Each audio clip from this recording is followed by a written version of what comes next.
Bismillahirrahmanirrahim. Welcome to Forward Public School E-Learning Class 7, Subject English B. In today's class, we'll discuss translation, narrations, and we'll do the exercise of narration. This is part 3, and I'm your English teacher, Laila Palwasha. The first topic of our today's class is translation.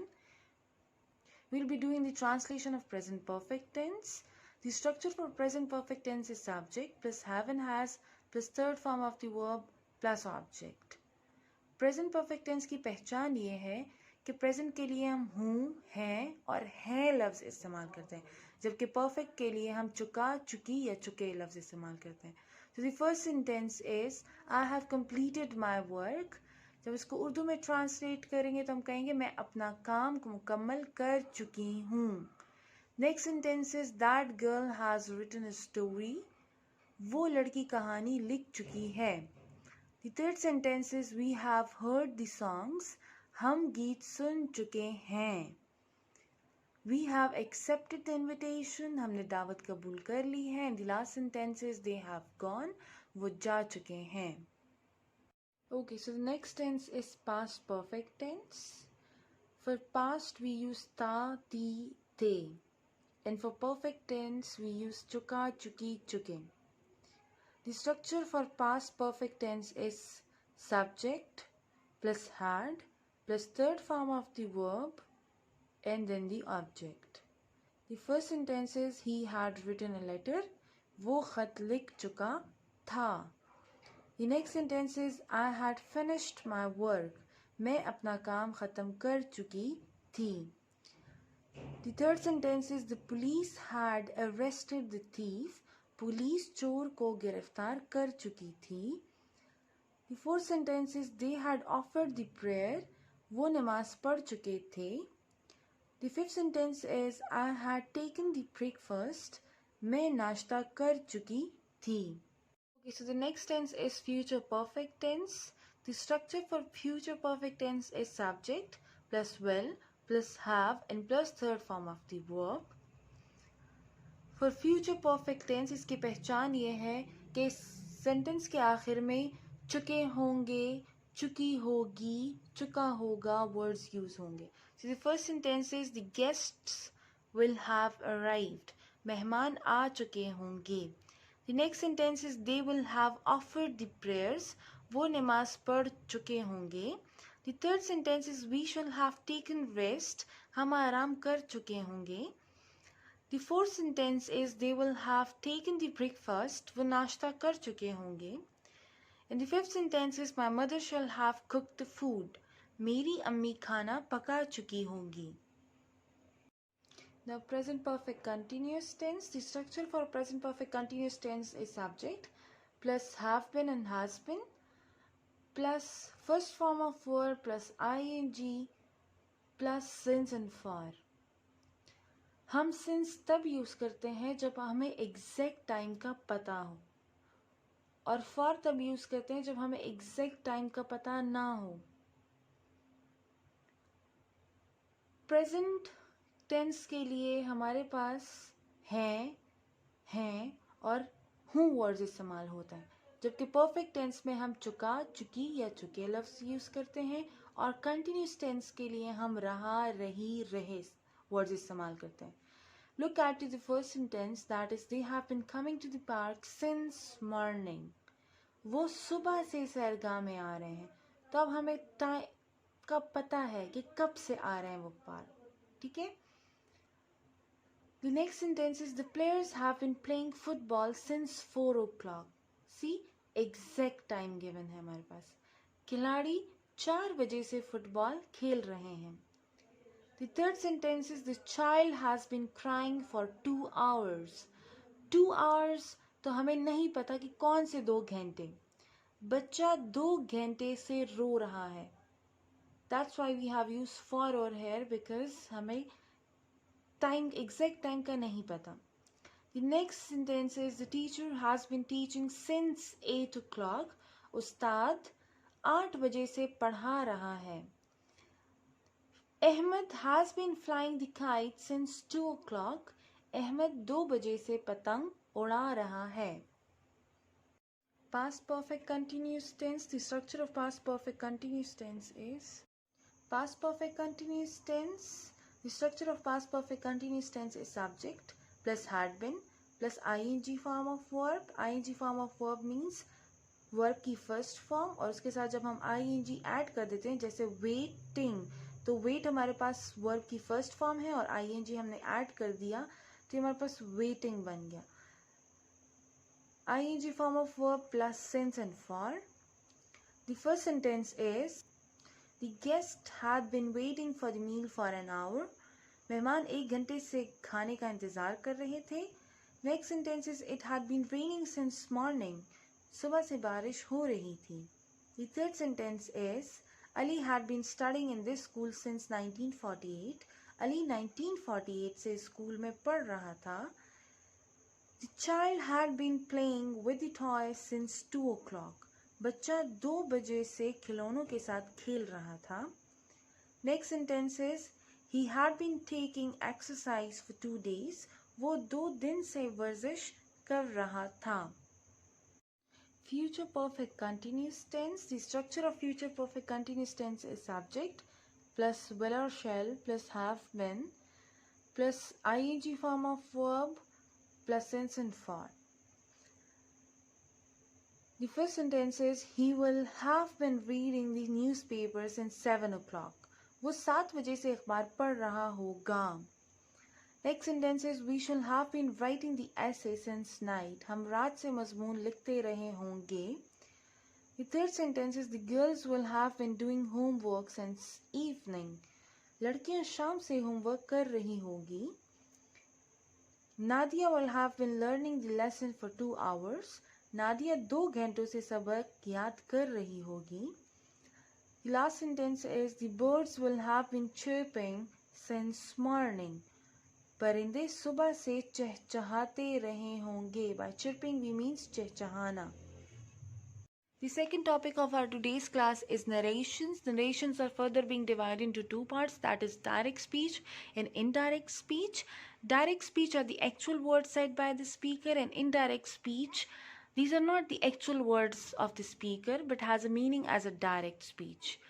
Narration हमारे पास 2 तरह की होती हैं, direct speech और indirect speech.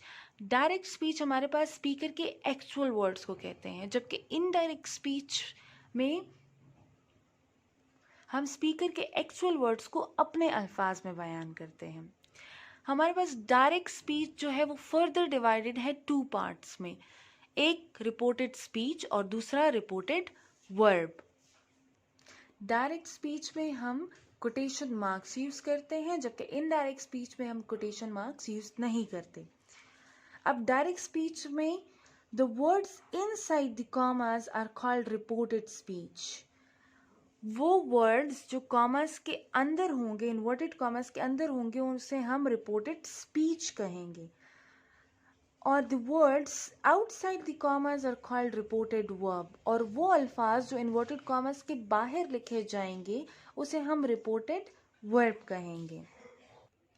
Now here is an example, that is he said, comma, inverted commas open, I am hungry, inverted commas close and full stop. अब जो अल्फाज हमारे इन्वर्टेड कॉमर्स के अंदर मौजूद हैं उसे हम रिपोर्टेड स्पीच कहते हैं, और वो अल्फाज जो इन इन्वर्टेड कॉमर्स से बाहर लिखे गए हैं उसे हम रिपोर्टेड वर्ब कहते हैं. ये सेंटेंस हमारे पास डायरेक्ट स्पीच में है, जिसमें हमने स्पीकर के एक्चुअल वर्ड्स यूज किए हैं. Narration of simple sentences. When we change the direct speech into indirect speech, we may change in the following areas. जब भी हम डायरेक्ट स्पीच को इनडायरेक्ट स्पीच में चेंज करेंगे तो हमें ये चेंजेस करनी पड़ेंगी. The first is change in the person of pronoun. Person of pronoun change होगा. Change in other words. कुछ और मुख्तलिफ अल्फाज चेंज होंगे. Change in the tense of verb. और सेंटेंस का टेंस चेंज होगा. The first change is change in the person of pronoun. हमारे पास 3 person pronouns हैं. First person pronoun, second person pronoun and third person pronoun. First person में हमारे पास आई, मी, we, are, अस आते हैं, जबकि सेकंड पर्सन प्रोनाउन में you and your आता है। थर्ड पर्सन प्रोनाउन में they, he, she, it, him, her, etcetera आते हैं। जब भी हम प्रोनाउंस चेंज करेंगे तो हम इस फॉर्मूला से चेंज करेंगे, जिसे हम सन फॉर्मूला कहते हैं। फर्स्ट पर्सन प्रोनाउन,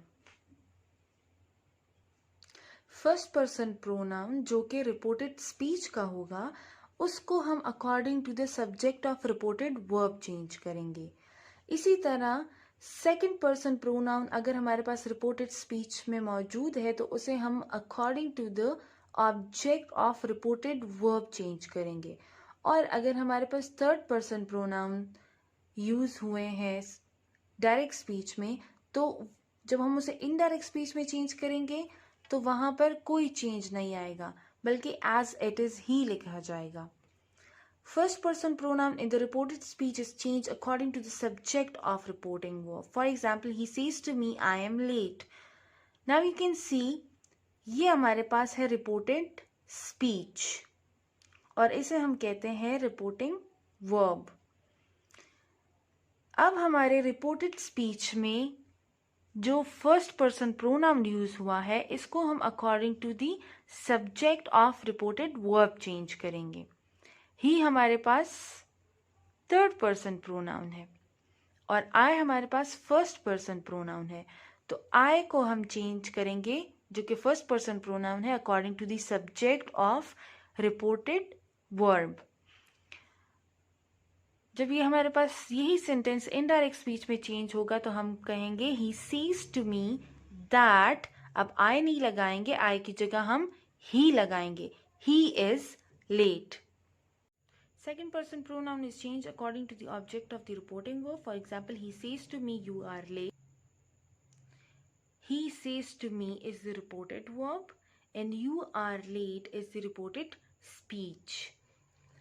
अब हम reported speech के subject को देखते हैं जो कि हमारे पास second person pronoun है, और इस second person pronoun को हम change करेंगे according to the object of reported verb. Reported verb हमारे पास ये है, ही सेज टू मी, और मी हमारे पास ऑब्जेक्ट है। जब हम इसी सेंटेंस को इनडायरेक्ट स्पीच में चेंज करेंगे, we would say he says to मी, वही आ गया ही सेज टू मी। अब यू जो है वो चेंज होगा, यू चेंज होगा according to the object of reported verb, तो मी चेंज हो जाएगा आई में। He says to me that I am late. Third person pronoun is not change. अब थर्ड पर्सन प्रोनाउन है तो वो N means no change. For example, he says to me I am late, तो ये change नहीं होगा। He says to me that he is late. The second change is change in other words. अगर हमारे पास direct speech में this word use हुआ है तो वो इनडायरेक्ट स्पीच में दैट में कन्वर्ट हो जाएगा। दीज को दोस में चेंज करेंगे, हेयर को देयर में, नाउ को देन में, टुडे को दैट डे में, tonight that night, yesterday the previous day, tomorrow the next day, at once को हम चेंज करेंगे एट दैट इंस्टेंस में। इसके बाद हमारे पास आता है change in the tense of verb, which is the main change and the very important change. You have to write all these rules in your classwork copy. Rule number 1, when the reporting verb is in the present indefinite tense or in the future indefinite tense, the verb in the reported speech is not changed. For example, he says to me she plays tennis. जब हम इसी sentence को indirect speech में change करेंगे तो हम कहेंगे he says to me that she plays tennis. तो रूल नंबर 1 में ये कहा जा रहा है कि जो आपके पास रिपोर्टिंग वर्ब है, अगर वो हमारे पास सिंपल प्रेजेंट या सिंपल फ्यूचर टेंस में है, जिसे हम फ्यूचर या प्रेजेंट इंडेफिनिट टेंस कहते हैं, तो हमारे पास रिपोर्टेड स्पीच में जो वर्ब यूज होगा वो चेंज नहीं होगा। ठीक है, प्लेज, प्लेज जो है दैट इज द वर्ब, तो ये हमारे पास चेंज नहीं होगा जब हमारे पास ये रिपोर्टिंग वर्ब सिंपल प्रेजेंट या सिंपल फ्यूचर टेंस में ना हो। Rule number 2, when reporting verb is in the past tense and reported speech is in the present tense or in future tense, the verb in the reported speech is changed into past tense. For example, he said he goes to the market. जब हम इसी sentence को change करेंगे we would say he said that he went to the market. Rule number 2 में ये कहा जा रहा है कि अगर अब आपके पास ये रिपोर्टिंग वर्ब पास्ट टेंस में है और ये रिपोर्टेड स्पीच इन्वर्टेड कॉमास के अंदर जो लिखा गया है ये आपके पास प्रेजेंट टेंस में या फ्यूचर टेंस में है, तो जब भी आप इस फुल सेंटेंस को इनडायरेक्ट स्पीच में चेंज करेंगे तो आप इसको पास्ट टेंस में लिखेंगे। Rule number 3, when reporting verb and reported speech are in past indefinite, the verb in the reported speech is changed into past perfect tense. For example, he says to me, I wrote a letter. इस sentence को जब हम indirect speech में change करेंगे we would say he says to me that he had written a letter. तो rule number 3 में कह रहे हैं कि अगर आपके पास रिपोर्टिंग वर्ब और रिपोर्टेड स्पीच दोनों पास्ट इंडेफिनिट मतलब सिंपल पास्ट टेंस में हो तो आपका जो रिपोर्टेड स्पीच है जो इन्वर्टेड कॉमास के अंदर लिखा गया है उसको हम पास्ट परफेक्ट टेंस में चेंज करेंगे। मतलब हम हैड लगाएंगे और साथ थर्ड फॉर्म ऑफ वर्ब लगाएंगे। Rule number 4, when the reporting verb is in past tense and reporting speech is in past perfect or past perfect continuous tense, the verb in the reporting speech remains unchanged. For example, I said to him you had broken a glass. हम इसी sentence को indirect speech में change करेंगे तो हम कहेंगे I said to him that he had broken a glass. Rule number 4 में कह रहे हैं कि अगर आपका ये रिपोर्टिंग वर्ब पास्ट टेंस में है और आपकी ये रिपोर्टिंग स्पीच पास्ट परफेक्ट या पास्ट परफेक्ट कंटिन्यूस टेंस में है तो आपका ये वर्ब जो है ब्रोकन ये चेंज नहीं होगा बल्कि एज इट इज रहेगा। Rule number 5, when reporting verb is in past tense, जब आपकी ये रिपोर्टिंग वर्ब जो है ये पास्ट टेंस में हो and the reported speech is in past continuous tense और आपकी ये रिपोर्टिंग स्पीच जो है ये पास्ट कंटिन्यूस टेंस में है तो reported speech is changed into past perfect continuous tense. तो हम इसी रिपोर्टेड स्पीच को जब इनडायरेक्ट स्पीच में कन्वर्ट करेंगे चेंज करेंगे तो हम इसे पास्ट परफेक्ट कंटिन्यूस टेंस में चेंज करेंगे। For example, he said I was writing a letter. इसको हम चेंज करेंगे तो हम कहेंगे he said that he had been writing a letter. Rule number 6, narration with universal truth. When there is a universal truth, social or religious custom of proverb that was changed in the indirect. For example, he said God is one. इसी sentence को जब indirect में change करेंगे we would say he said that God is one. क्यों? क्योंकि rule number 6 में कह रहे हैं कि अगर हमारे पास कोई यूनिवर्सल ट्रूथ है, सोशल है या रिलीजियस है या कोई कस्टम प्रोवर्ब है तो हम उसे चेंज नहीं करेंगे, उसे हम एज इट इज लिखेंगे। Rule number 7, which is narration with imperative sentences. What are imperative sentences? Imperative sentences are those जिसमें कमांड दिया जाए, कोई रिक्वेस्ट की जाए, कोई ऑर्डर दिया जाए, कोई सजेशन दी जाए। जब हम imperative sentences को इनडायरेक्ट स्पीच में चेंज करेंगे तो हम first form of verb use करेंगे, ठीक है। और अगर हमारे पास कोई कमांड नेगेटिव में है, मतलब कोई नेगेटिव सेंटेंस यूज हुआ है जिसमें नॉट लगता है तो हम not is placed before to, not जो है वो टू से पहले लगेगा। और थर्ड जो है वो said is changed into bagged, requested, told, ordered, asked and advised. और जो हमारे पास रिपोर्टेड वर्ब है उसमें जो सेड होता है उस सेड को हम चेंज करेंगे अकॉर्डिंग टू दी सेंटेंस, कि सेंटेंस में कोई कमांड गिवन है, कोई रिक्वेस्ट है, कोई सजेशन है, कोई ऑर्डर है या कुछ पूछा गया है तो उसके अकॉर्डिंग ही हम इस यहाँ पर चेंजेस करेंगे। For example, he said to me to not disturb. तो जब हम इसको चेंज करेंगे, we would say he requested me not to disturb.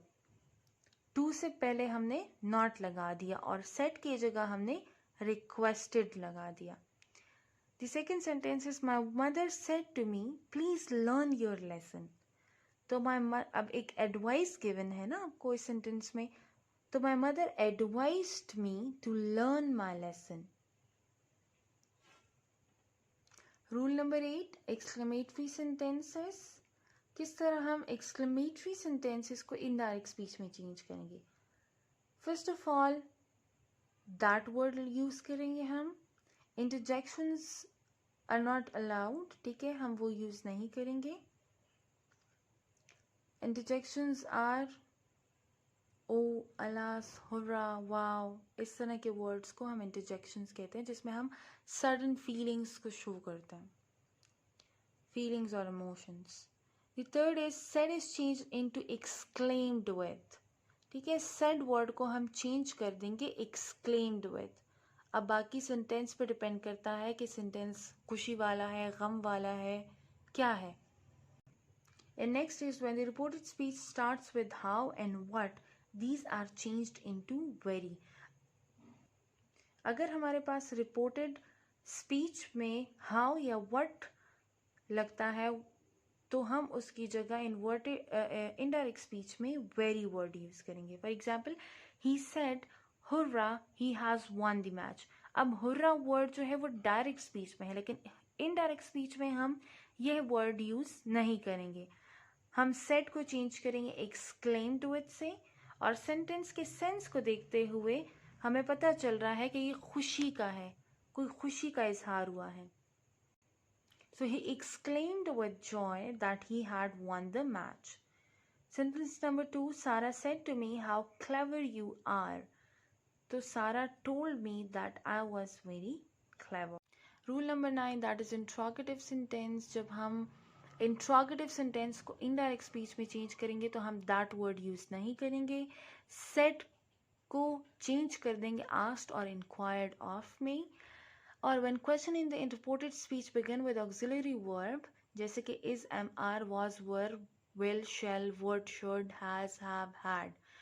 अगर हमारे पास रिपोर्टेड स्पीच में क्वेश्चन ऑक्सिलरी वर्ब से स्टार्ट होता है तो हम वेदर और इफ वर्ड यूज करेंगे इनडायरेक्ट स्पीच में. और the subject is place before the verb, और हम सब्जेक्ट को वर्ब से पहले लगाएंगे. For example, I said to her where is your book. तो सेड जो है वो चेंज हो जाएगा आस्क्ड में या इंक्वायर्ड ऑफ में. तो हम कहेंगे I asked her where her book was, या I inquired of her where her book was. The second sentence is I said to her can you give me your pen. जब हम इस sentence को change करेंगे would say I inquired of या I asked her whether और if, दोनों में से कोई एक यूज करेंगे. She could give me her pen. Now dear students, let's do the exercise of narration. You have to write this exercise in your classwork copy. The first sentence is he said to me work hard. तो जब हम इसको change करेंगे we would say he advised me to work hard. The next sentence is the drill master said to the boy stand at ease. The drill master ordered the boy to stand at ease. अभी हमारे पास imperative sentence है. The third sentence is she said to me please lend me your book. She requested me to lend her my book.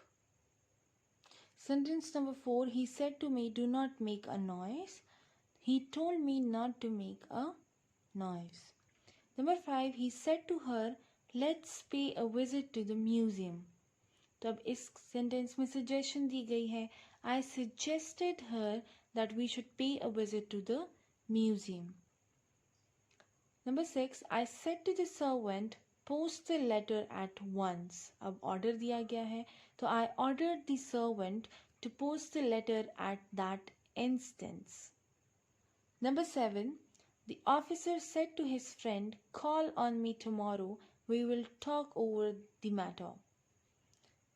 The indirect speech for this sentence would be, the officer told his friend to call on him the next day so that they would talk over the matter. Number 8. The mason said to laborer, "Do not be late." The mason ordered the laborer not to be late and further told him to turn up at the proper time.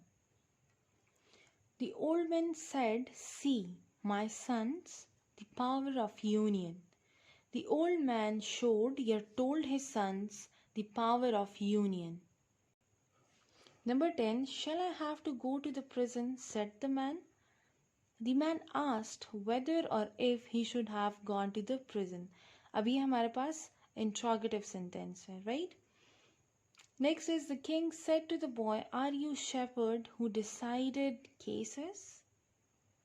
The king asked the boy whether or if he was the shepherd who decided the cases. Number 12.